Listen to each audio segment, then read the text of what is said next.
Hey, lady. Good, how are you? Good. You know we love your dad. Aw. Oh, my father-in-law, yeah. Father-in-law. Yeah, you're fine. Yes. Yes, your father-in-law. It threw me off for a second because my dad's been dead since 2017, so that's why I was like, I think you mean Don. Sorry. No, you're fine. It was just one of those, like, my brain glitched for a second. I like him too. I think I'll keep him. Such a good egg. I know. He and my husband work up at the church a lot together. He like lives for that church. I think it's been basically the thing after his wife died. So, It's such a blessing. He's a sweetie. Everybody dotes on him. Yes. Well, that's good. I'm glad that he has people too. So. Oh, everybody dotes on him.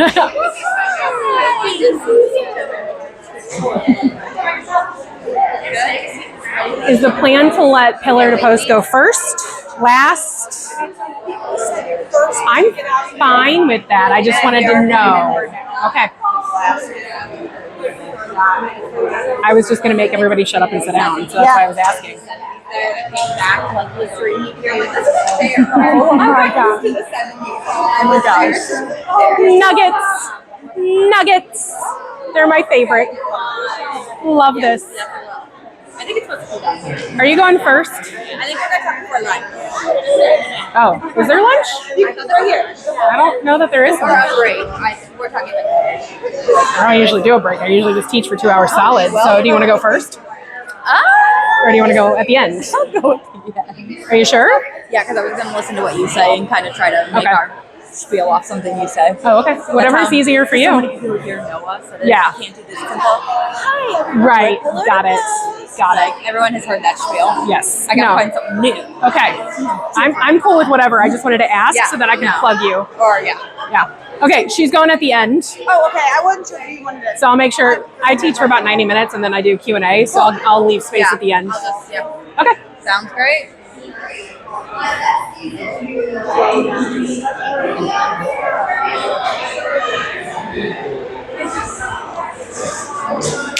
Okay, my friends, I know we're realtor time, but this is a time management class. So I would love to get started. Come on in.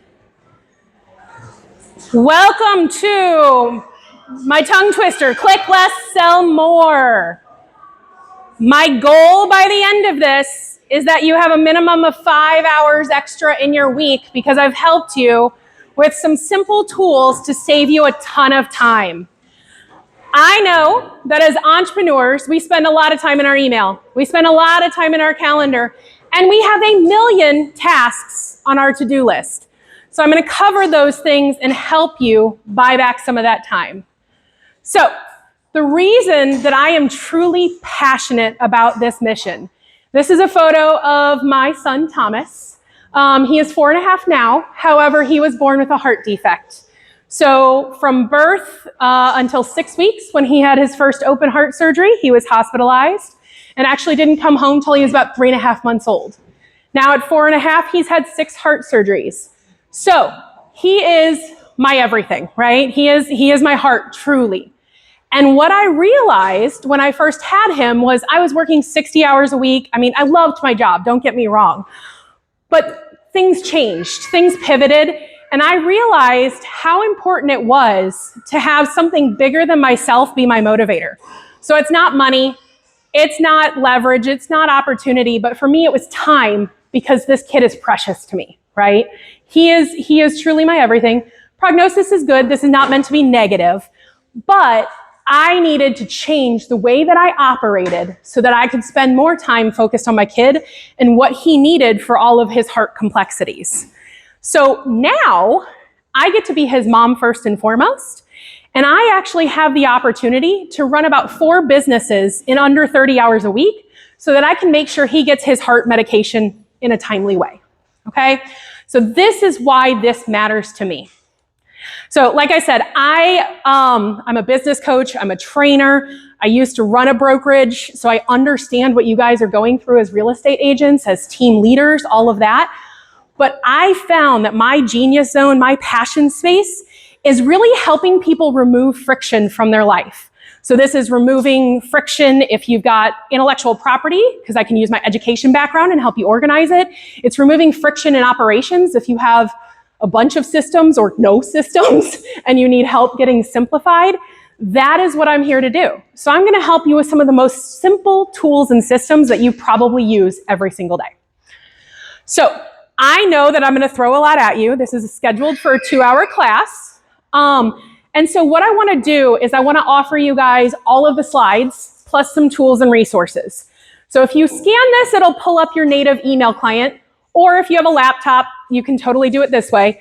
So if you email me, jess@jessweber.com, and you put the exact subject line of Click Less Class 8/19, it will give you this entire slide presentation and some extra tools and resources. I'll pull this up again if somebody comes in as a neighbor and doesn't get it late. But I wanted to make sure that you guys didn't feel like you were stressed or anxious trying to capture every slide. Especially some of the screenshots that I have of the tools that I use, they might not show up on this screen as well, so it'll be really clear in that PDF that you guys get, okay? So, the first thing that I really want to talk about is this productivity mindset.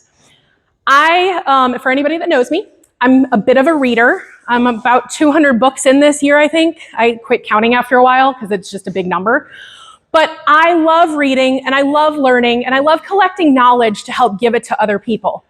So these are some of my favorite books. Benjamin Hardy, Dan Martell, Gary Keller, and Jay Papasan, lots of different productivity books. And yet, a lot of them have the same themes. So what we're going to do today is we're going to take some of these themes and talk about what is the most effective way to show up in your business. So it's not about doing more. It's not truly about being productive, but it's being effective with the actions that you take. So I want you to think about, before we get started really, in the past week, what have you pulled away from in work that might have actually mattered to your business?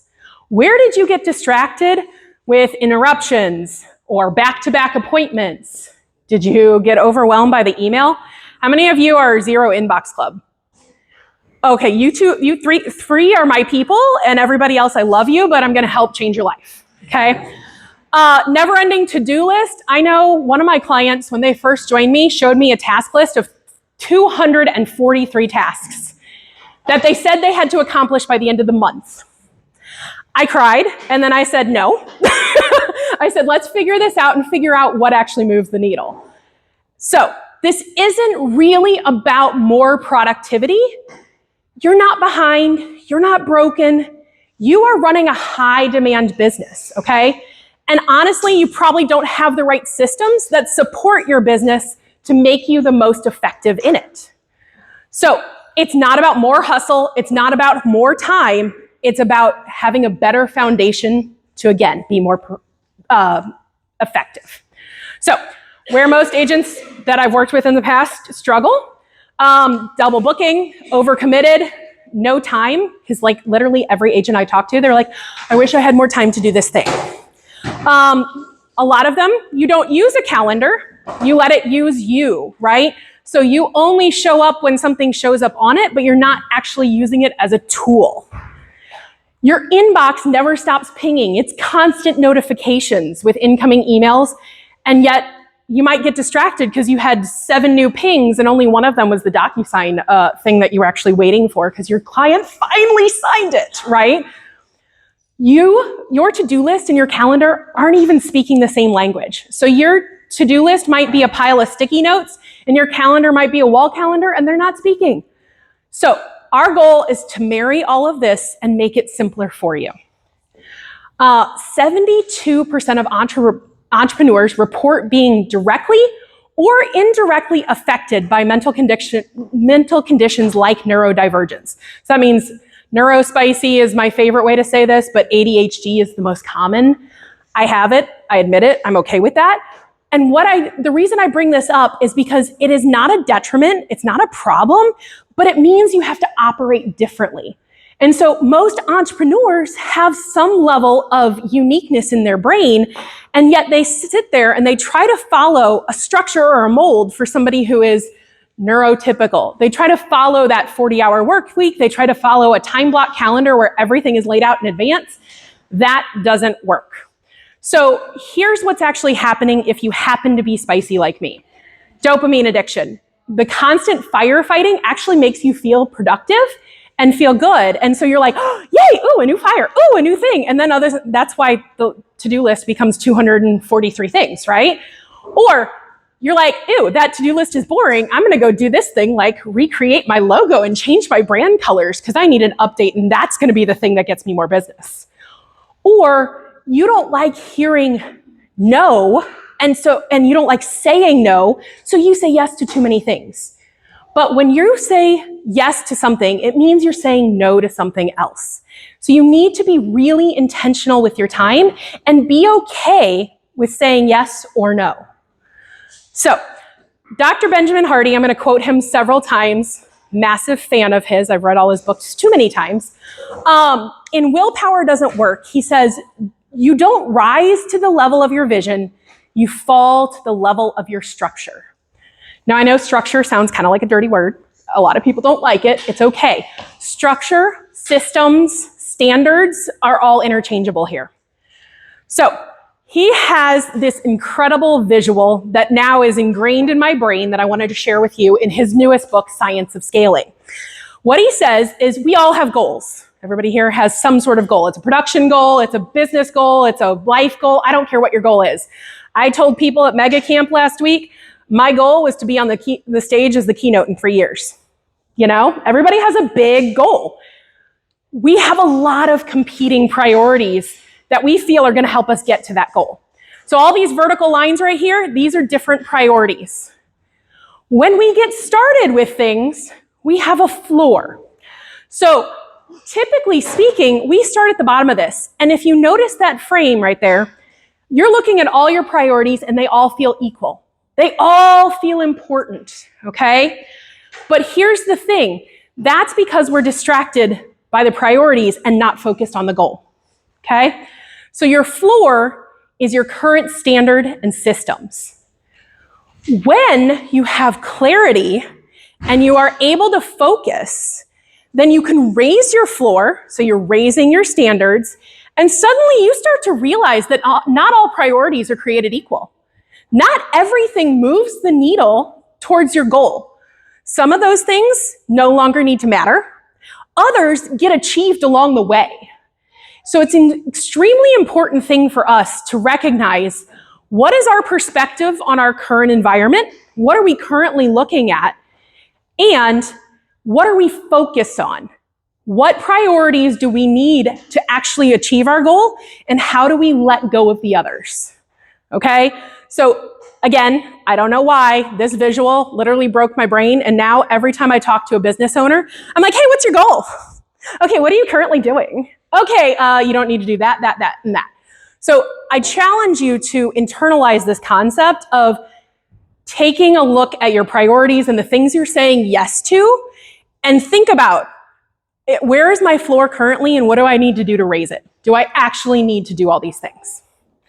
Okay, so I call this my time trifecta system. We're gonna talk about how to deal with all those priorities. So first and foremost, the calendar. This is your time map. It also shows me where your priorities are. So if I asked any of you to pull out a calendar, if you're actually using it, I could very quickly look at it and say, this is your priority, number one, and this is your priority, number two. And I guarantee you it's probably not the actual priority that's gonna get you to your goal, because we don't use our calendars and time as a tool. The second thing that I know gets distracted, because y'all just admitted, except for the 3 that raised their hand, your email is a filtering system for communication, and it's a gatekeeper. And too many people operate with the distraction of email. You do not need to spend as much time in it as you probably do. Additionally, tasks. Nobody should have a task list of 243 things. So we're going to talk about all 3 of these things and how they work together to simplify your week, and give you back some time. So my goal by the end of the day, I'm going to help you walk through a calendar that reflects your real life and your priorities, not just the idealistic goal and not just, not using a calendar. I'm going to show you an inbox system that actually works, not something that you have to work in all the time.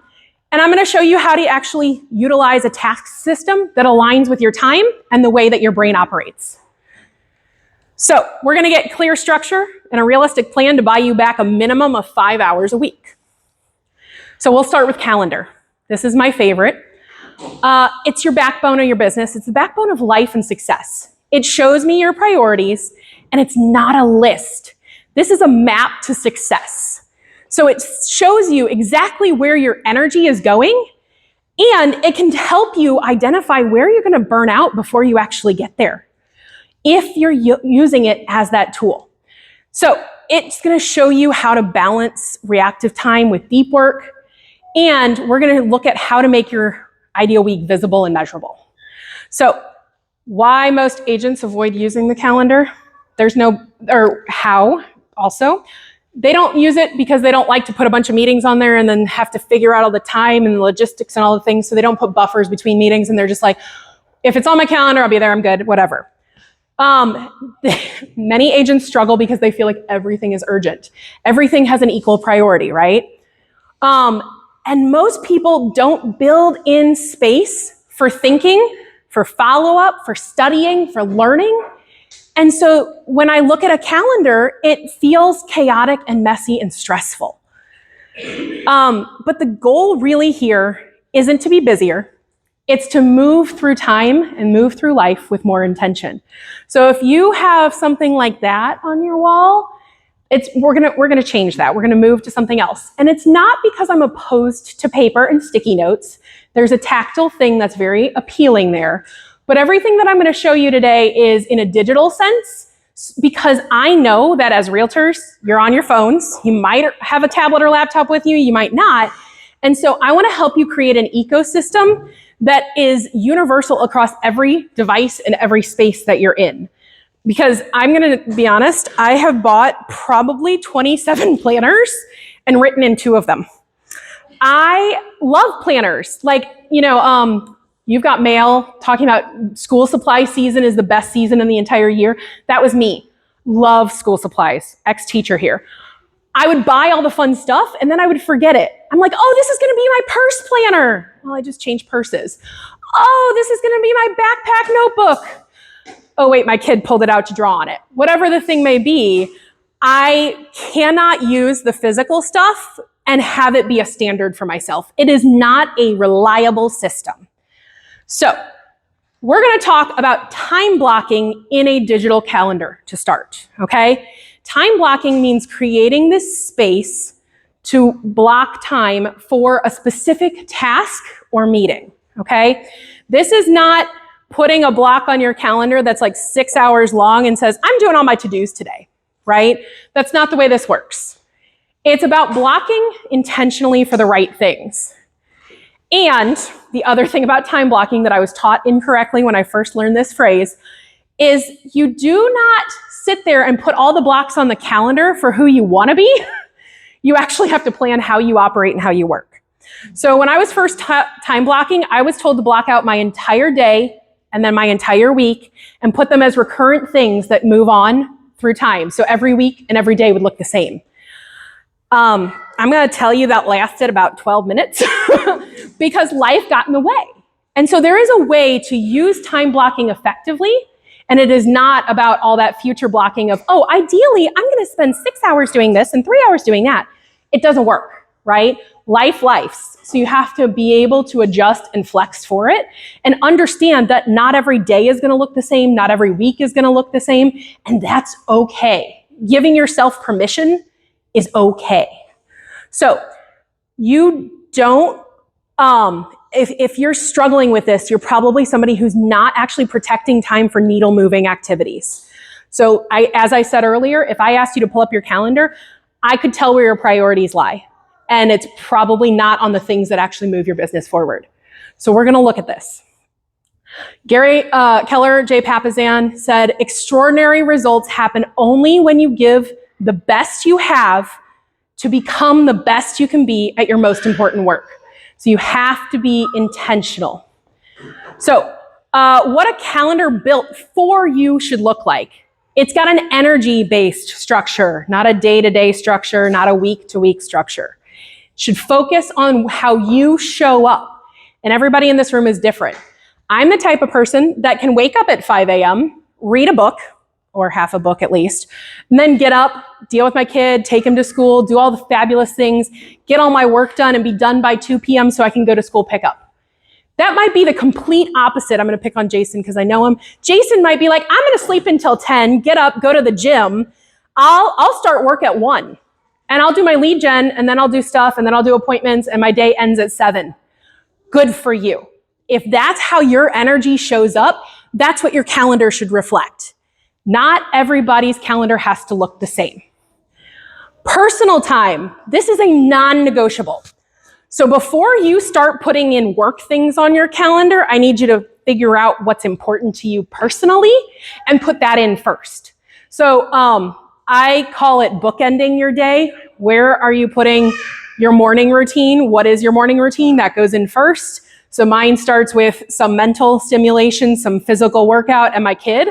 My day ends with my kid, right? So that's my personal time. So I have a start time and a stop time to my day and my energy, where my personality or my personal stuff goes first. My personality goes first too. But and when you make that a non-negotiable, everything else fills to that time allowed in between those bookends.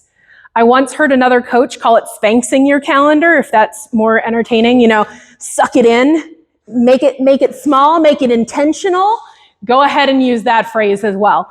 But the idea is you have to start with yourself, because it's the oxygen mask on yourself before you help other people. You have to time block for yourself first. And then, as I said, you are not blocking out every moment of every day.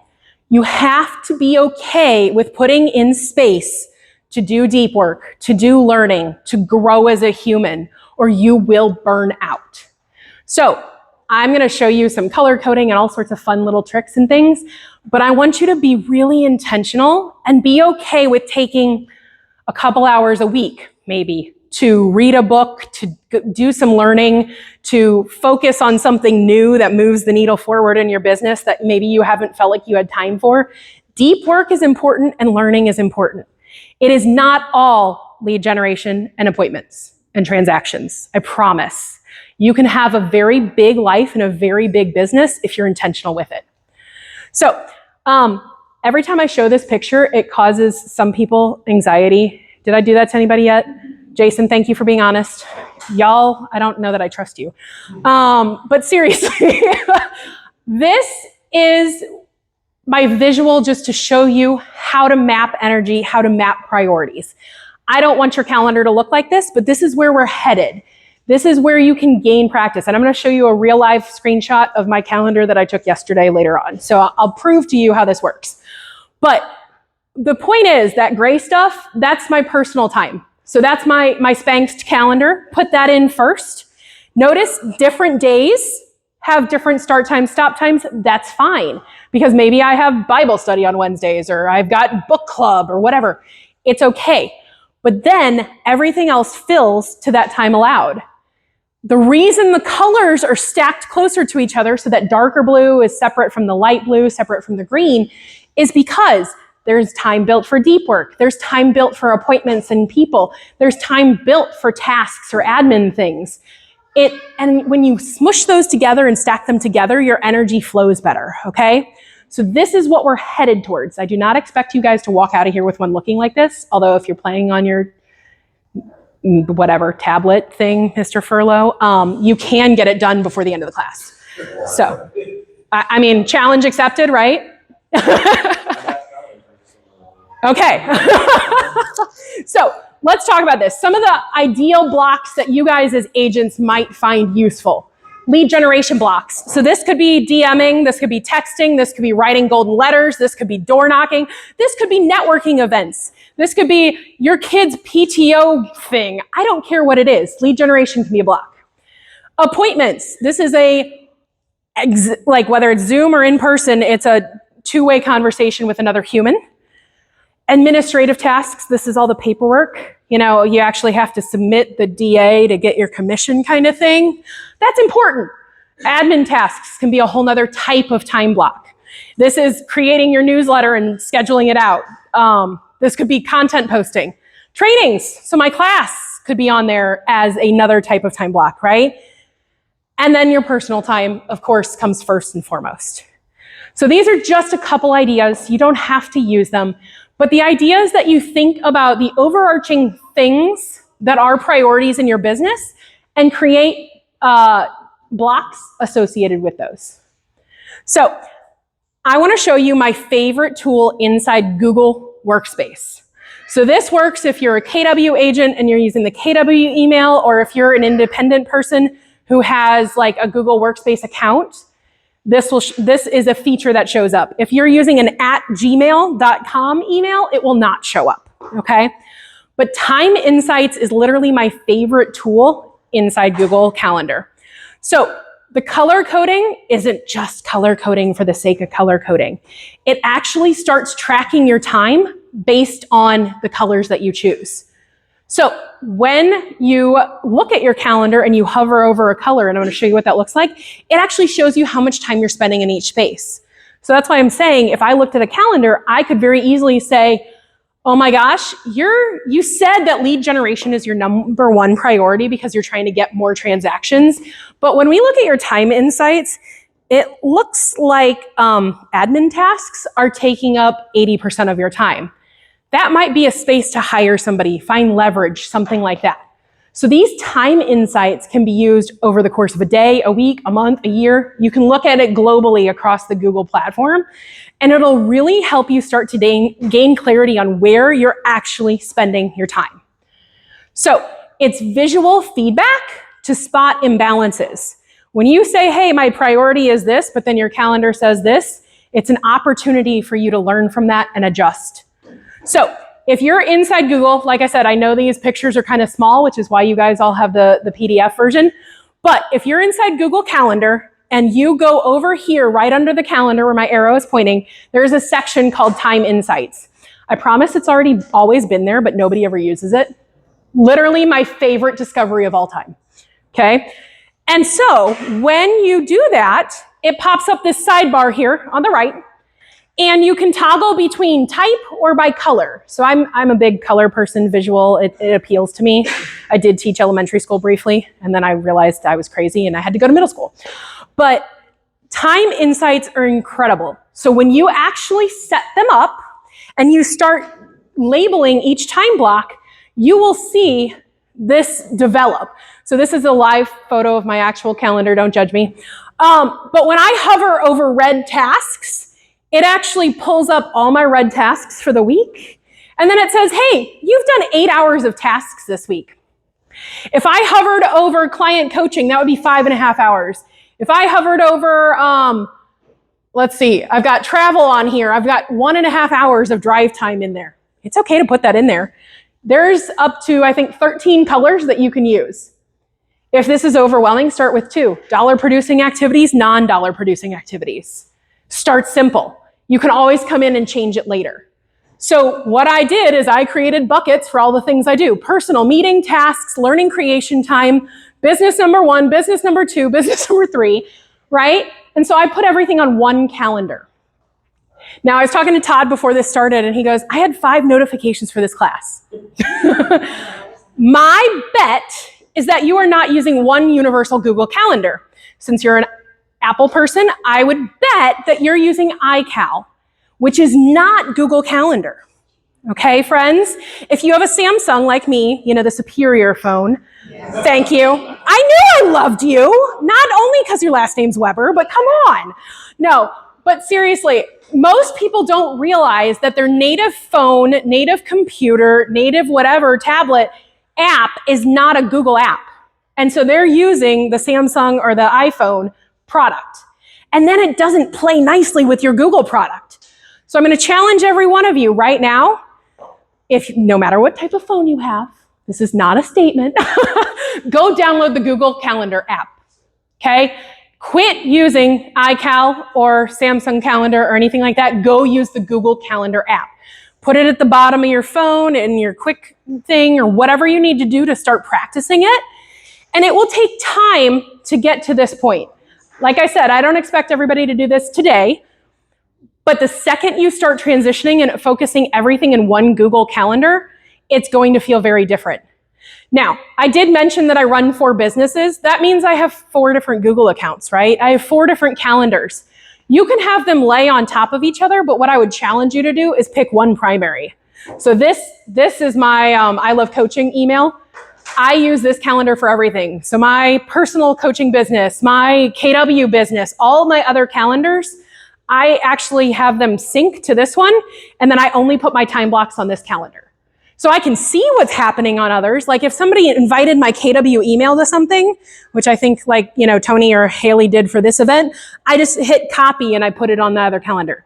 So I work in one calendar only to simplify my life, okay? When you can start doing this, it's gonna change the way you feel about things. You're not gonna get 5 notifications because you won't be paying attention to the other 4. You're gonna be operating in one. The other thing I want you to notice before I move on from this, do you see Wednesday, Thursday, and Friday? I have white space.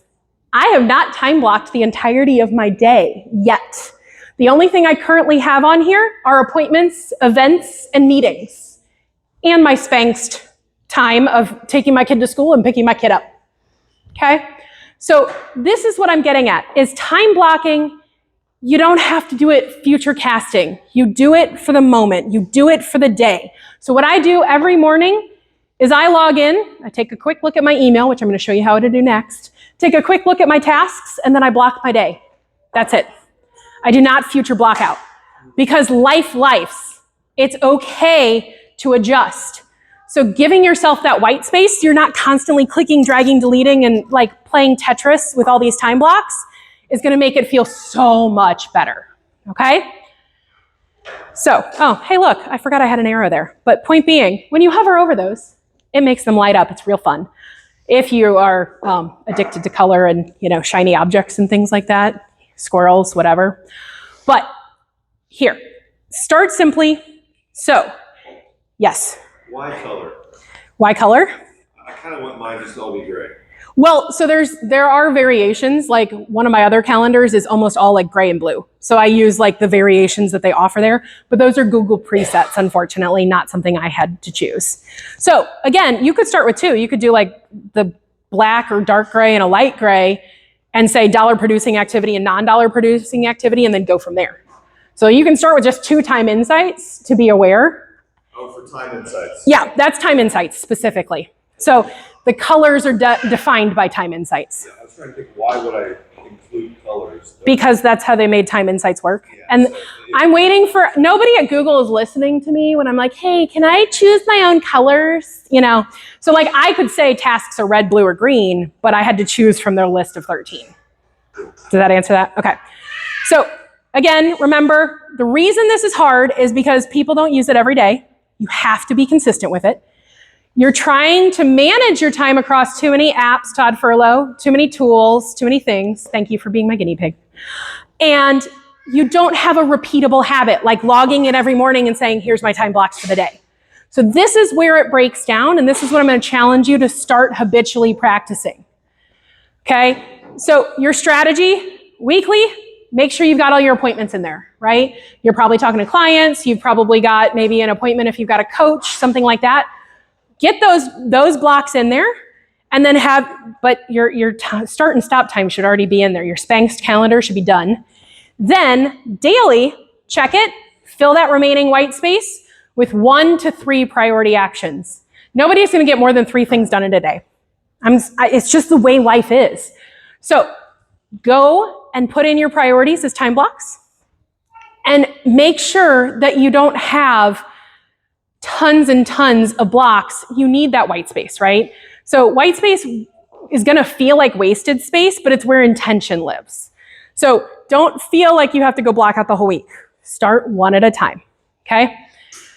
As the 12-week year says, you don't need more time, you need more focus. So this is your way to start focusing. And most common mistakes, overscheduling, You try to block everything, do everything all at once. You use your calendar as a to-do list. One of my previous clients, God love her, told me that she put every one of the tasks she needed to get done as a time block in her calendar. And then when she didn't get it done, she had to move the time block to the next day and spent more time every day moving those time blocks than she did getting things done. I literally was like crying. I was like, are you flipping kidding me? There's so many other opportunities that we could do for you right here. A lot of people don't stack like events together. So that's what I was showing you earlier.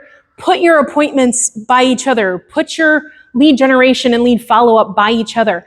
Start with the highest priority in the morning and then move to the lesser priorities. So if lead generation is your number one way of getting business, that should be first in the morning, and all those admin tasks should be last. And if you really want to design your logo and change your brand, you earn the right to do that after you've accomplished everything else you've set out to do. So keep the priorities focused. Yes? You said don't use it as a to-do list. Can you tell me what you mean by that? What I just said, don't put every task you need done in there in advance. I'm going to show you task lists as a feature, and then we can dive into it further, okay? And then the other thing I just want to keep in mind, do not put your calendar based on somebody else's standard. You have to focus on your energy. Like, my brain does not brain very hard on Fridays, so I don't put a lot on Fridays, and I only put meetings with other people, not deep work time, because by Friday I'm fried. I don't want to do deep work. I do all of that on Tuesdays and Wednesdays to knock it out of the week and get it done.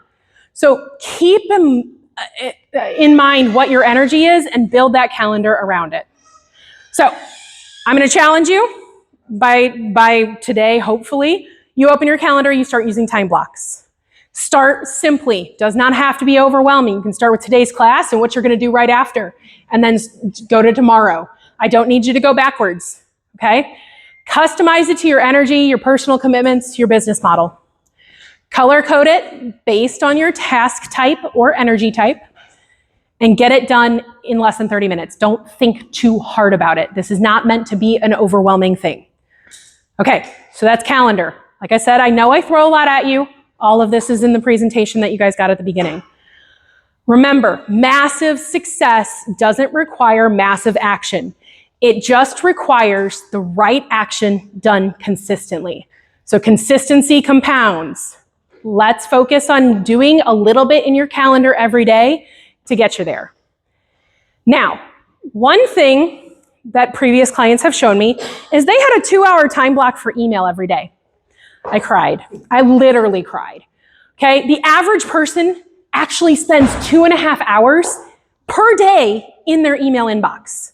That's 30% of their work week lost to clicking emails. I hate it. I hate it. I spend less than 30 minutes a day in 10 different inboxes. 10, because I have way too many personal old ones, plus all my professional ones. So I'm going to show you the system that I use to spend way less time actually playing with emails. Again, I'm going to do this in Google first, and then a lot of these concepts will translate to other platforms, but Google just makes it friendly, easy, and it works across everything. So why email creates chaos? Your inbox is flooded with things you don't actually need to act on. How many sign up for free things that they see on the interwebs, and then suddenly you're in an email list, and oh my God, they're sending you 7 emails a day? Yeah, that's me too. I collect things. I'm a collector. It's okay. But there's a way to create a system around the collecting and hoarding for some of you. And we don't need to actually act on most of those newsletter type emails. The other thing people do is they constantly reread because they don't have a system for the emails. And every time you're like, oh, I'm just going to check my email real fast, you get distracted, and 30 minutes later, something else has to happen. And you're like, where did 30 minutes go? Where did an hour go, right? So I'm going to tell you, your inbox is probably managing you, not the other way around, and we're going to flip the script on this. So my favorite quote from Mr. Dan Martell, who I've hung out with before, and I told him this and he laughed at me, but it's true. Your inbox is a to-do list that other people can write on. That one hit me a little deep. I was like, Dan, I don't like you saying that, but when I looked at my life previously, it was 100% true. I was waiting on DocuSign. I was waiting on people to respond. I was getting distracted by newsletters. I was like, oh, this is a fun PDF. I should save this and recreate it for later and then teach a class on it. Blah, blah, blah. Oh my God, where'd 2 hours go, right? So email is not as important as people make it out to be. When I work with teams in my coaching business, I say you have tiered levels of communication. First level, like the house is on fire, right? This is a big deal, you're calling people. A little bit lower tier, doesn't need an immediate response, but a quick response is agreeable, that's text. Then if you're working with a team or something like that, you could be Google chatting. That's the majority of what needs to be done. You don't actually need to bother somebody on their cell phone. Google Chat, which is built into Gmail, is my favorite thing of all time. Email, bottom of the list, y'all. I work with multiple business partners. They're not allowed to email me unless they're connecting me to another human. They must put it in Google Chat, text, or call me, depending on the level of it. So it is so incredibly important that you understand that email is not an immediate response need. And when you create that standard for yourself and the people you work with, it's game changing. So I like to think of the inbox as a sorting station. It's not your to-do list. Again, it's a to-do list created for you by other people. You don't have to respond to everything immediately. When people send an email, they're not expecting you to call them back or text them back immediately, right? Email can sit. 24 hours is fine. If somebody is messaging you via email, it should not be a high priority. And honestly, 80% of your inbox can probably be automated, deleted, or completely ignored. Okay? So here's how we're going to simplify your inboxes. Inside Gmail, there's a feature where you can change it. If you go up to the little gear icon, right, you can scroll down and there's a section that says choose your inbox type. Inbox that says unread first is my favorite thing. So what it does is it moves all emails that are unread to the top, and then it puts everything else that's read and opened below it. So this helps you, and I'm going to show you what it looks like. So here is the 2 inboxes, unread and everything else. This allows you to be super intentional because in the morning you can go through and kind of look at everything and sort it and all that. But every time you go back to your email the rest of the day, you only have to look at unread because you know that everything else you've already either dealt with or you can leave it for tomorrow. And you only need to check what's unread to see if there's something new and if you need to respond to it or act on it. This changes the game on how you're feeling in your inbox when you get very intentional with it. Because I'm going to show you some ways to reduce how many things actually go into that unread section, and then you won't feel the compulsive need to check it all the time. Okay? So we're going to simplify what you see. If you go into the advanced settings of your Gmail, there's a couple other tools and features that make looking at your inbox that much faster. So one of my favorites is called the reading pane, and you can select right side or bottom. But the reading pane allows you to touch an email with your mouse, and it shows you the email without you having to actually pop it open and then close it. So this is a speed tool, right? You can at a glance decide what to do with it without having to open and close. Another feature that I love is when you click on it, it will automatically mark it as read, and it'll move it down to that everything else. If you need it back in unread for some reason, which I'm hoping you don't, you can mark it back as unread, but that helps you filter through those unreads that much faster because you click, you look at the reading pane, great, it drops. Click, look at the reading pane, drops, okay? And then the other thing that I love is if you're working in Google Chrome, which superior browser friends, well, it works with your ecosystem. So it actually, don't tell Laura, but I have a whole nother class on other things like Chrome and Drive and all the things if you guys want it. But point being, the Google Chrome tab counter thing makes me happy. So what this does is when you have Google or Gmail at the top of your tabs, there's a little tiny icon that actually shows you the count number of unread emails. So if you set the inbox up correctly, you're not going to see that counter change that often. And you can be intentional and be like, oh, okay, I have a time block in my calendar for 15 or 30 minutes to go check email this afternoon, but that counter didn't change. That means I don't even need to click it and I can change that time block to something else more productive. So that little tiny thing, just a number, can change how frequently you actually go into your inbox, and it's going to help you spend less time there. So if you're inside Google, this is what it looks like. Over here, I have the right side reading pane. You can't really see it very well, but this is where it actually gives you a view of the email. And then up, like I said, up in that corner on the tab itself is a tiny little number that tells you how many unread emails you have. So you can become a zero inbox person very quickly if you want to be, because you're setting yourself up for success. So how do we get rid of a ton of things? And so they're not always showing up in that unread section. The first thing that I find incredibly helpful is labels. Inside Google, labels are tags, and they show up alphabetically. So you can create as many tags as you want. You can apply one tag per email. You can use them for several different things. Tags are universally applicable across all of Gmail. One thing people always ask me is they're like, what if I want it in a different order? You just put numerical in front of it. So like if I want transactions as number 1 and newsletters as number 2, because those are alphabetically, it would be newsletters first, then transactions. I just put 1 and 2 in front of them and I force it to go up, okay? So super simple thing.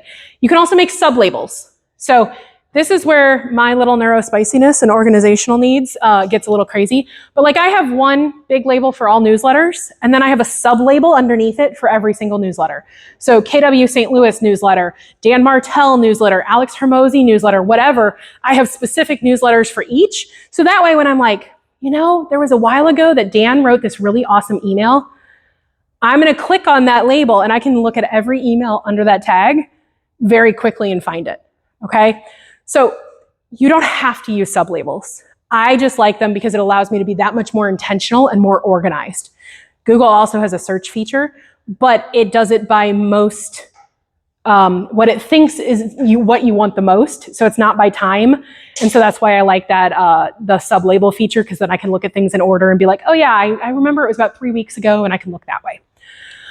The other thing you can do is JSON. You get more color, but you can pick your colors on this one. So what I do is I have labels that get applied to emails automatically.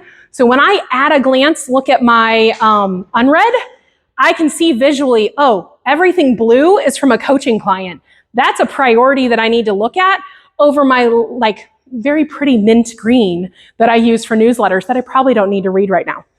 Or I have one label that's like needs attention, and I use emojis because that's even more fun.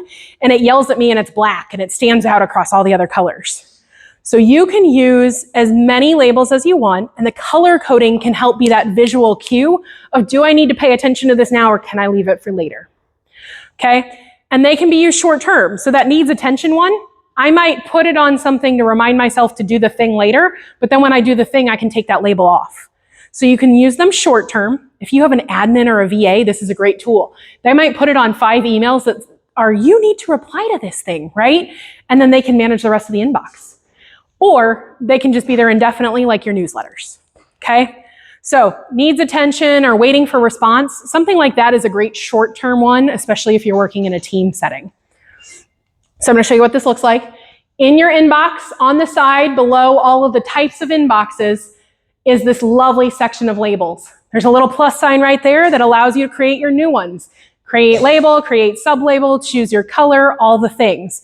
So my example right here, you can see I've got financials are number 1, travel details are number 2 because I go train and teach everywhere, and then newsletters are number 3. Lesser priority, so I can visually force those to be in any order that I want. And then you can see even underneath my newsletters, there's my sub-newsletter categories.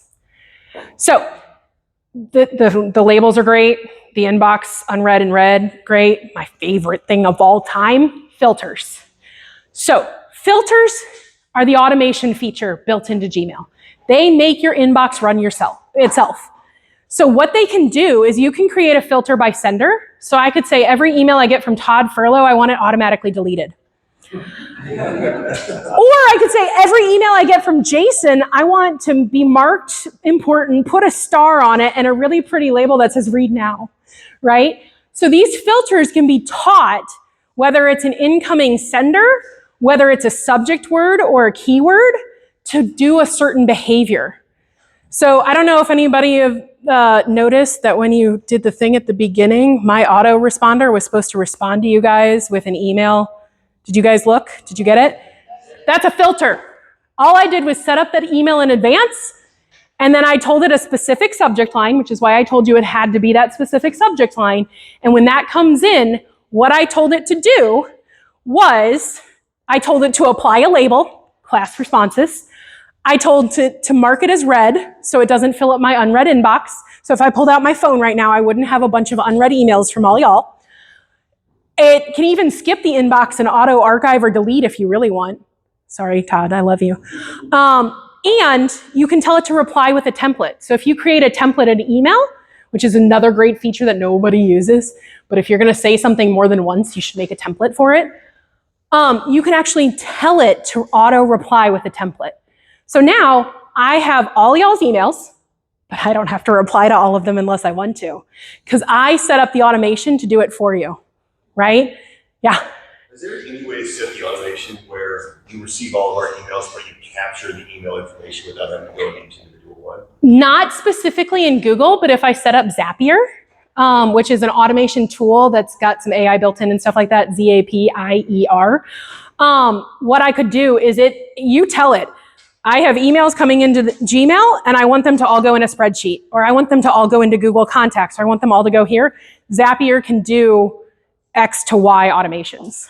So that's actually what I do is I use Flowdesk instead of MailChimp or some of the other ConvertKit and stuff like that, because Flowdesk's a little bit cheaper and really easy to use and clean. And it has unlimited audience, so you're not paying the more emails you collect. So every time somebody emails me and it has the label class response, Zapier knows class response emails go to Flowdesk. So I automatically put everybody in. So there are features that go way beyond just what Google can do. I just wanted to focus on like the simplicity. And so y'all, that QR code that I made, that was out of Canva. I used ChatGPT and said, help me create the text for a QR code that opens people's emails client, sends the email to this address, uses this subject line and this thing. And then I made the QR code in Canva and I dropped it in here. So like, I am not using super complex techie tools. Nikki knows this because Nikki was the one that hired me at KW back in 2019. When Nikki interviewed me, I did not walk in and say, hi, I'm a tech person. I was like, hi, I'm leaving teaching and I want a desk job. But here's the thing, is tech is a tool just like anything else. And so if you know what you want it to do, you can probably find a simple tool that'll do it for you. That's where we are in this day and age. So that's what I strive for when helping people with things. Okay? So filters are literally my favorite thing. If you're in your search bar, there's a little tiny 3-line with circles icon in the search bar of Gmail. When you click on it, it pulls up this lovely thing where it's like, hey, from, to, subject line, all this stuff. This is where you're like, hey, subject line, click less class 819. I put that in there. And then I click this button, which you really can't see on the screen, that says create filter. And then it pops up the second box that asks you what you want to happen in your filter. So this is literally where you can say, hey, I want it to skip the inbox. I want to mark it as read. I want to delete everything from Todd Furlow. Whatever the thing may be, you can give it parameters. Apply a template. You can also backfill things. Y'all, this is my favorite thing. So all those newsletters you signed up for starting in 2019, you can say every single one of those came from Todd. I want every email I've ever gotten from Todd to have a label on it, and it says apply to all emails ever. And it'll do it for you, so you don't have to go backwards. Okay? So you can move from chaos to organization in your inbox literally like this once you start practicing this. And so what I do is I'm not like, oh my God, I'm gonna spend 2 hours sorting my emails. I don't even know where they all come from. Like, that's overwhelming. So what I do is every morning I log in, I look at my unread stuff. I figure out what doesn't have a filter and a label attached to it, because labels are kind of my trigger for filters. And I only make a new filter or label based on the stuff that doesn't have one. And then every day, if there's something new that I need to make a filter or label on, it takes a few clicks because I've learned how to do it. So don't feel like this is a massive overhaul of your inbox, but it's a way to spend a lot less time. So if you're waiting for DocuSign, for example, that might be something that you mark important, never send to spam, and put a star on it, right? So it's like way up there in that lovely little unread section. Whereas, like I said, everything from Todd goes straight to delete, and that's fine. It helps simplify what you're looking at so that there's not as many things coming in. So every newsletter automatically gets marked as read. That way it's not in my unread section. Got it? Make sense? I feel like I'm like breaking brains here. Y'all are really quiet. But seriously, it's meant to help you completely change the way you operate in your email. So here's how I operate. Here's how I'm going to challenge you. Be intentional. One time, usually in the morning, take a look at your thing and decide, is there anything in here that somebody sent me that I have to do today on my calendar, right? Take a look, clean it out, check and see if you actually like the newsletter and you want to keep it or delete it. Just kind of clean out that inbox. Then, the rest of the time, you can watch the counter or create another time block that's under 30 minutes and go back in and just look at the unreads and save the read stuff for the next morning time block. So you can spend so much less time because you're not constantly living by ding, new, ding, new, right?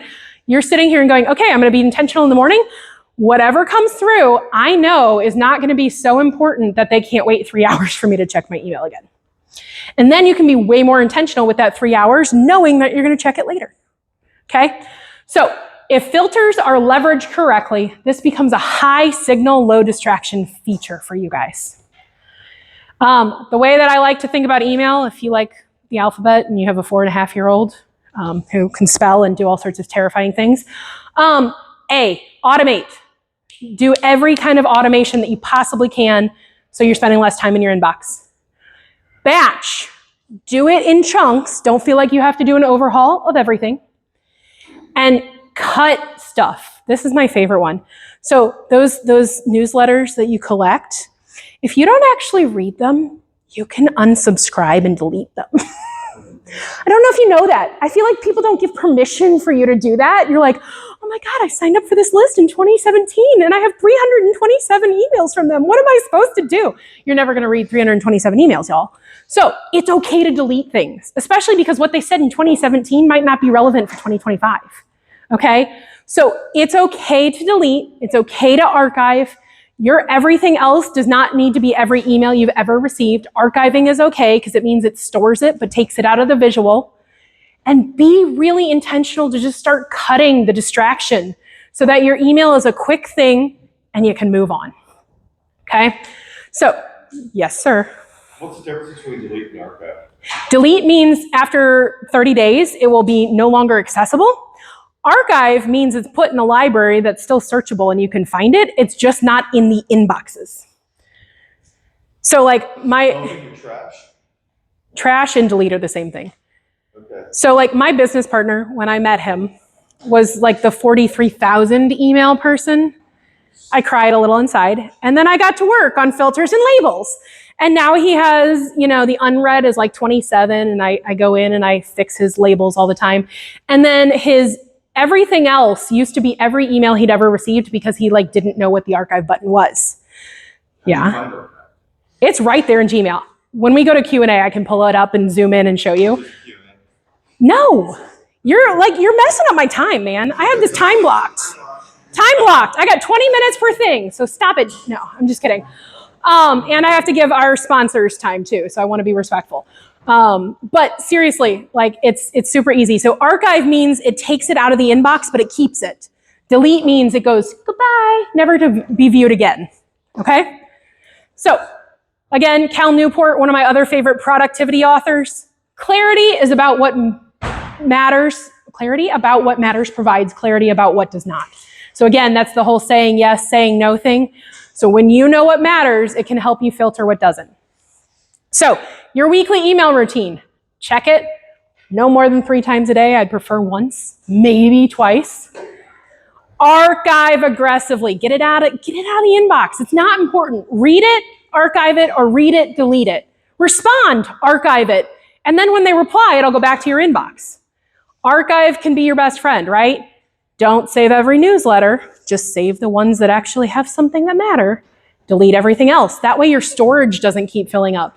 Because I would bet money that a bunch of you are paying for extra storage if you're using your own native email client, phone client, something like that, because you don't understand this process of delete.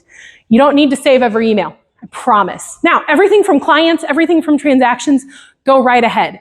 But every newsletter, no. And those fill up fast because they have images attached, they have videos attached.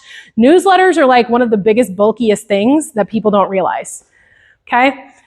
Systematically adjust your labels and filters. So like I said, I just do it quickly once a day. You could do it once a week, but be really smart. Oh, look, my Fitbit's like, hey, you talk with your hands a lot.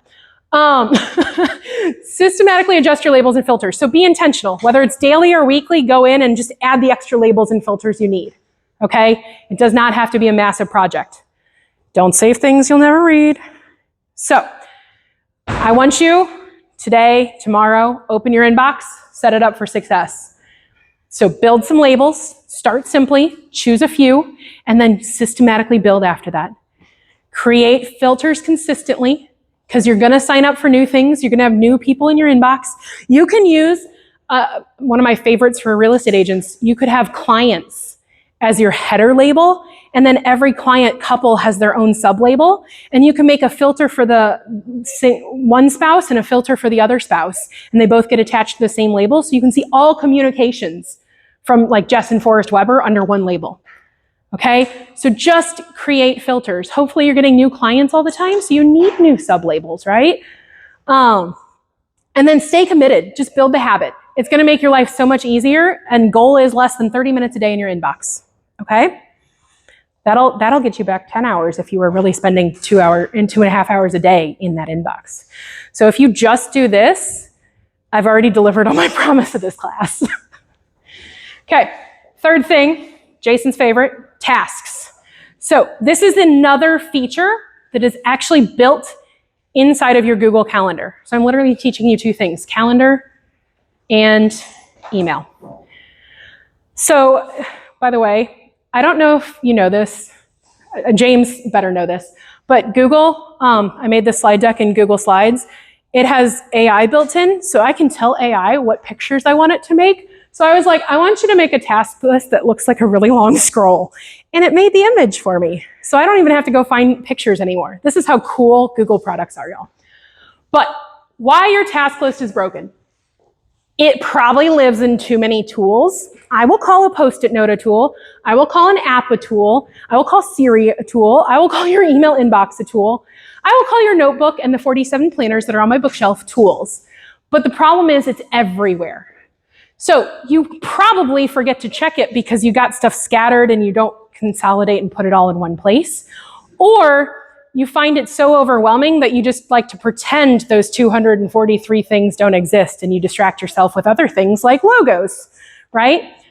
I'm sorry, branding just seems to be a big thing for people, and so that's why I make the joke about it. You don't have to rebrand yourself every 5 minutes. People aren't buying your brand, they're buying you. So you're reacting probably to whatever feels the loudest, not what moves the needle. So that's where I was saying earlier, that dopamine addiction and the reactivity of things. Fires are fun for entrepreneurs, but they are the biggest distractions. So be super intentional. And there's no connection between your to-do list and your actual time. So if your to-do list is a whole bunch of sticky notes on the wall and your calendar is over here and they're not talking to each other, then you're probably not being intentional with those priorities like we were talking about. So James Clear, Atomic Habits, one of my favorite books. Every action you take is a vote for the type of person you wish to become. Ouch. What I choose to do today is how I show up to other people, how I show up, how I get towards my goals. So if I am constantly playing firefighter, then I'm probably not being intentional in my business. I'm probably not being intentional with my personal life. And you need to really consider when you're setting priorities and choosing what goes on a task list, is it the thing that moves the needle forward? Is this how I want to show up in the world? So why Google Tasks over everything else works? It's fully integrated with all the Google products. So it's actually integrated with Gmail. It's integrated with the Google Calendar. It even has a sidebar in all the other products. So you can literally make tasks while you're like working in a Google Doc. It's fun. Okay, it's got visual overlays right on top of your calendar. So I'm going to show you what that looks like. Not only is it a sidebar, but you can actually put tasks on your calendar on the top of a time block. Okay? And it's mobile friendly, including voice assistant. So if you guys go to your phone apps, quit using the iPhone stuff, y'all, and download Google Tasks, which is an app itself, it will integrate with your calendar and allow you to add things with your voice assistant. Okay, so if you set tasks as your native app, it will work. And you already have it if you're already using Google Calendar. You probably just haven't made it work for you yet. Okay, so Google Tasks, here's the core 4 lists. So this is not a one list wonder. Here's the 4 that I use. Again, you can modify for your own energy and your own brain, but I'm going to challenge you. Have one list that's your brain dump. Every single thing that pops into your head that's like, I need to do this thing, I need to call this person, I need to blah, blah, blah, blah, blah, right? Brain dump list. It's okay to have one of those. I need to buy milk. I need to go pick up my kid. I don't care what it is. Brain dump list. Have an intentional focus list. This is like your top priorities for the day. It's a really, really affirming thing that gives a big dopamine hit.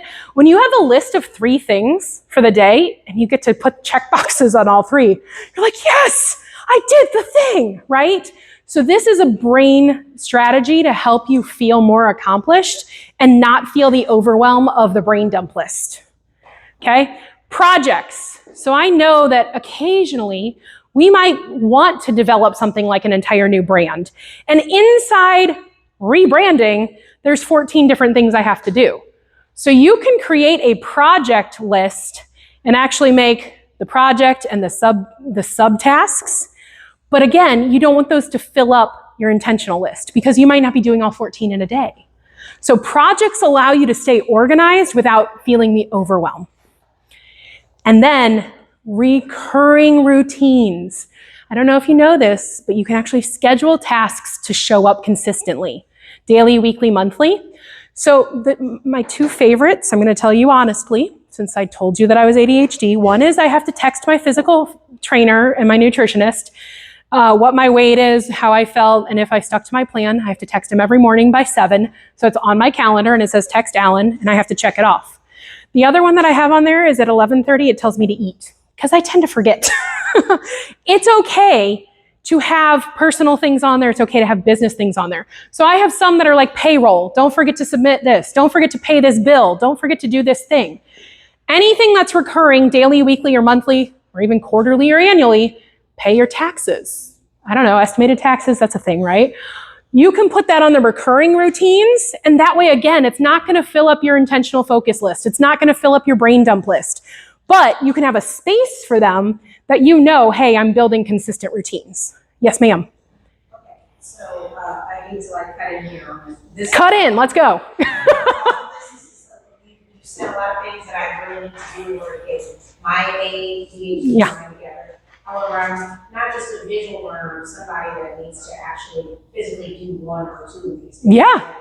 Are we going to do that? Yeah, so you can do it whenever. I'm not offended if you're playing with it right now, but yeah. Yes, so as soon as, so I've got the rest of this should be done in the next 10 minutes, 20 minutes max. And then I've got space to let our speakers speak. And then I will be here for Q&A, live demo, all the things. So I wanted to go with kind of the why first before I was like, here's where you click, Jason, to archive things. Yes, I know, but that can be very distracting very quickly. So I like to save it for the end. Yeah. Yeah. Okay, well, I'm almost done and we can do that. Okay. So 4 lists. Here's the visual of the 4 lists. I'm going to show you exactly how to get to them. So in your Google Calendar, there's this little toggle. If you're logged into your computers, you can see it. If you're on a phone or a tablet, you're going to want to download, again, Google Tasks because it's a separate app. But on computers, it's literally calendar.google.com. And then there's this little toggle, and there's an image of a calendar and an image of a checklist. This is the most subtle feature that people don't know is there, right? People don't like to click things because they're afraid they're going to break them. This is meant to work with your calendar. So this is exactly where you can make those lists. And again, you can make as many as you need to. You can start with one. And if that helps with your overwhelm, start with one. And then be like, hey, I'm gonna move to 2.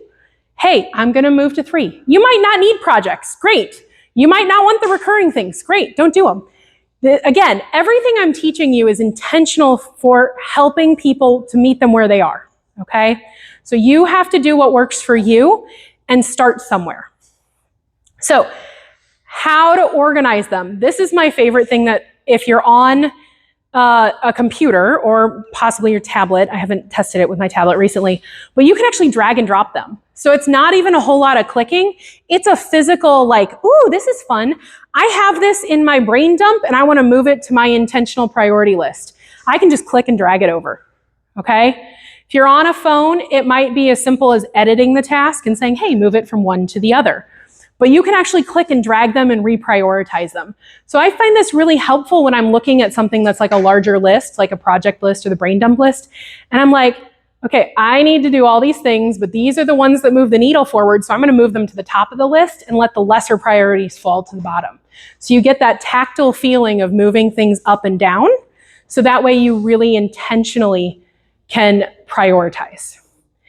And like I said, you can move them between lists. So you can move something from brain dump to intentional focus. You can move something from a project to intentional focus, right? So it's a click and drag if you're in that visual that I gave you. Then you mark it as complete, you get that dopamine hit. So as soon as you check them off, what it does is it doesn't delete them, it just moves them to the bottom and it says in the completed section. And I love this because it helps me remember what I've accomplished. And I get a kick out of like my intentional list constantly growing, because every day it'll be like, oh, you did 1 thing. Oh, you did 2 things. Oh, you did 3. And it keeps going up. So I've been doing this so long that my list is hundreds of tasks completed. And so when I'm feeling overwhelmed, I can look at that and be like, oh yeah, I did do things, right? And it helps, again, just give you that little oomph of, okay, I do get things done and I'm not behind because I didn't do the 243 things on my brain dump. So again, if you're in tasks, up in the corner, you have this ability to click on a task and the 3 dots are the edit thing, or if you right click. And so you can literally say, oh, I'm gonna move this from brain dump to weekly focus, or if you're calling it intentional focus, I'm gonna move it to projects, etc. And you can even make lists disappear with the check boxes on the side. I only wanna see intentional, so I'm not distracted by my brain dump. Again, lots of functionality here, telling you can't break Google products. Trust me, I've tried. So please just start somewhere, start simply, and go from there. So here's how I use it daily, and I want to give it to you in case it's helpful. Anything that you need to do that's time sensitive, you can add dates and times and put them actually on top of a time block in your calendar. So if it's call, the broker, right? You can put that on the time block of, phone calls. And then you can check it off when it's done and it doesn't mess up your time block, but you get that dopamine hit of, oh yeah, I did the thing. Because those tasks lay on top of your calendar. Dates, put it at the very top, and I'm gonna show you what this looks like. Date and time actually puts it on that time block. So if it's something like pay this bill, I might not have that on a time block, but I still want it on a day. You can do that kind of thing as well. You can use this as your honest to goodness flexible living to-do list, and you can modify it as much as you want. So I actually keep that sidebar of tasks open all the time. Like I said, I operate businesses inside Google. So that taskbar is always there for me to be like, yep, this is the next thing I need to do. Yep, this is the next thing to need to do. Oh, somebody called me. What was I doing? Oh yeah, that's my next priority. Okay. So again, if you click on a task, you can make it time sensitive. And that's when it's going to show up on your calendar. So this is a visual view of your calendar. Okay. And most people have this turned off. It starts default as turned off, which is why they're like, I made a 7 a.m. task and it's not showing up. It's because you forgot to turn on the tasks. So it's as simple as that, okay? And then again, this is the sidebar. So if you have this set up in your Google Workspace, it's that little checkbox, and I'm just showing you what it looks like popped out. And so to Debbie's request, I will show you live as well. Why recurring tasks deserve their own list. This is my thing. I already kind of waxed eloquent on this, but they're foundational. not optional. They help create that habit and create that system. So again, you don't have to make all of them today. I'm not asking you to do this today. I would rather you spend time practicing time blocks today and do tasks in 2 weeks. Like, it's not implement everything immediately. It's I'm just giving you all this information, okay? So when you're ready for it, you can implement. But it helps you prevent clutter and it helps you stay focused because you probably have your phone surgically attached to you. So if you're constantly on the go, you can sit there and add your tasks on your phone. And then when you sit down at your computer later, you can pull it up and it's right there. You're not looking for notebooks. You're not looking for sticky notes, right? So everything's integrated and it's a nice, clean ecosystem without all the sticky stuff. And so again, recurring tasks are those automation things because who really wants to be like, do this thing, like pay this bill on the 1st of every month, and you have to make that task every month. Like, that's just silly. It's a waste of time. So if you set up a recurring task, it'll automatically be there for whatever day and time you set it for. So automations save time, and that's really what I wanted to head towards. So again, in here, I know it's not great to see up here, but that's why you have the presentation. You can actually change this. So you can make it repeat every day, every week, every month, every quarter, every year. All the settings are right there. You can say, I want this to repeat for 1 week or 1 day or 1 month and have an end date, or it can be a future thing forever. Like my fitness coach that I text every morning, he's like, you're never not allowed to text me. And I was like, fine. So it's a recurring thing forever and ever, amen, right? Eating, that's another one I have recurring forever because I do need to do that. Okay, so automation is not the enemy of creativity, it's the path to it. Automation frees up brain space. Automation frees up clicks and how much time you spend in things. So whether it's your calendar, whether it's your email, whether it's your task list, this helps simplify. So I mentioned this already, I'll fly through it faster so we have more time for questions. But you can break things into subtasks. So if one big overarching thing is rebrand and you have 14 things, just like you have sub-labels in email, you have sub-tasks. So you can group tasks and be like, yep, everything related to the logo is here, everything related to the colors is here, everything related to the typeset is here, everything that I need to get to my Fiverr designer is here, and you can actually break up things. So this really helps break down projects if you're feeling overwhelmed by them, because I know a lot of people are like, that's a big thing. And that way you can say, okay, today I'm only working on this, I'm moving these 3 things over. And so you can truly nest tasks inside of larger deliverables and simplify how you look at something and break it down into digestible pieces, which is a big deal when people find overwhelm in large tasks. So this is a sample image of like, here's project 1, there's phase 1, 2, 3. Those are those sub-labels. You can make this as nuanced as you want, okay? So just again, don't do it today. Don't care about you doing it today. Want you to have that information when you're ready. So the last thing I really wanted to share here is if you right-click on an email in your unread inbox and it's something you need to do, there's a button that actually allows you to turn it into a task. So you can turn emails into tasks and then go reference that email later. So I want to show you what that looks like. This helps keep your unread inbox clean because if you turn it into a task, it doesn't need to be sitting in unread anymore. And so if you're in your email and you right-click on that email, there's this button right here that says add to tasks. And it'll add it to your primary task list, and then you can move it over to that intentional one, and then you can address it if it's something that needs to be done today, or it'll sit in your brain dump one until you choose to address it.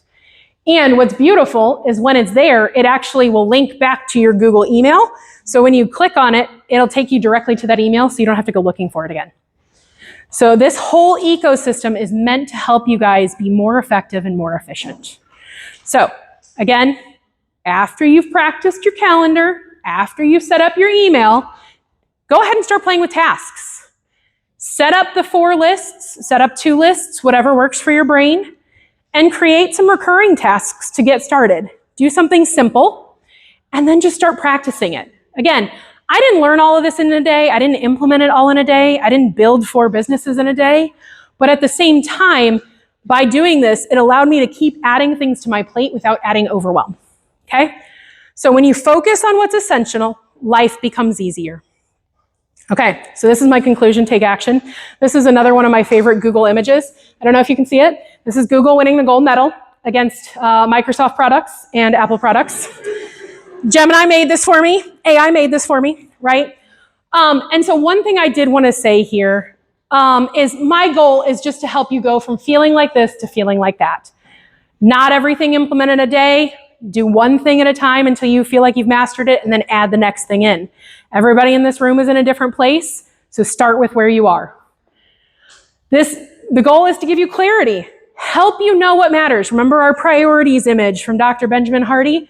Figure out what your priorities are. Figure out what your big goal is and start there.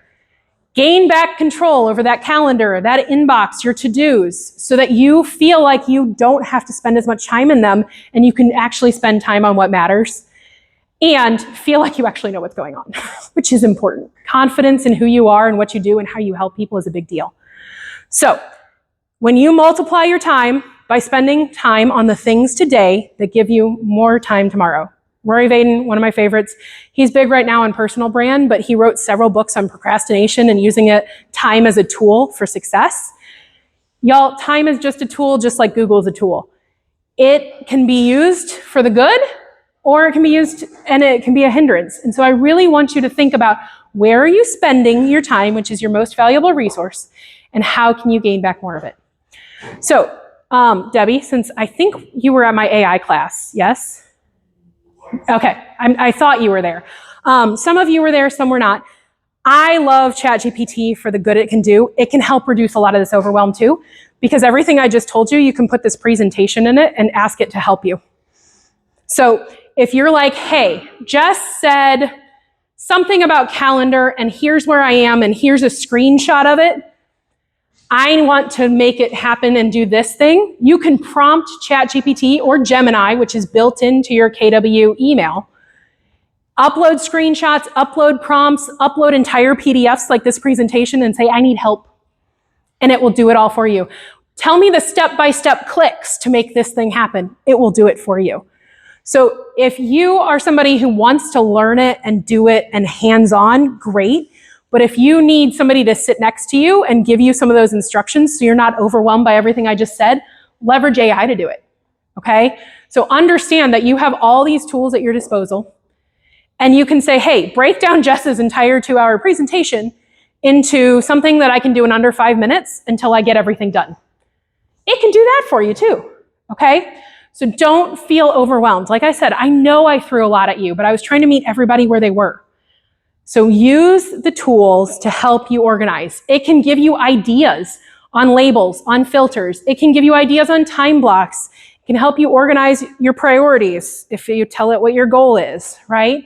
So leverage the tools at your disposal to buy back your time. So again, calendar first priority. Then go play in Gmail and automate 80% of it before you focus on your to-do list, okay? So in order, master the calendar, master the email, then you earn the right to do the tasks. I do not want you doing all of them at once, or you will hate me. I will get all the emails saying, please don't ever let Jess teach a class again. But you are who you are because of your environment. Design it intentionally. This is one of my favorite books of his of all time, Willpower Doesn't Work. People so often, especially entrepreneurs, try to bootstrap their way through everything. I can put on my superhero cape. I can do it all. It just needs a little more effort. I just need a little more time, right? No, the key to change and the key to success is creating an environment that helps you perpetuate that. So your digital environment matters as much as your physical environment. And that's really what I wanted to get to today. So again, why this matters to me? I built all these systems to spend time with my kid. Not to be productive, not to be efficient, but to be effective so that I can focus on what matters most. Again, I went from working 60 plus hours a week to less than 30, right? And I run 3 times as many businesses. It's about being intentional and doing one thing sequentially at a time. So one thing I wanted to mention is if you found value in this, even if you were overwhelmed, I'm going to give you all the tools, resources, and if my recording worked, I'll send you the recording as well, since I have all y'all's emails. But I'm actually teaching this class virtually next week on Zoom. If you know somebody that would benefit from it, I would love to have them join. It is a pay-to-play situation only because I'm raising money for Thomas's Heart Walk team. So if you found value in this and you would like to donate or join us at Queenie Park for the Heart Walk, this is why I do what I do. And so I just wanted to share that with you guys. So that's it. Again, here's all the info if somebody walked in late and missed it. It's the same thing as the beginning. So if you missed it, grab it. And now I'm going to let Nikki speak, and then the rest of the time is yours to ask questions. Thanks, Jeff. Yeah, you're welcome. I'm going to sneak behind you and turn off my camera. I will make this quick because I'm sure you all are itching to ask us a million questions. And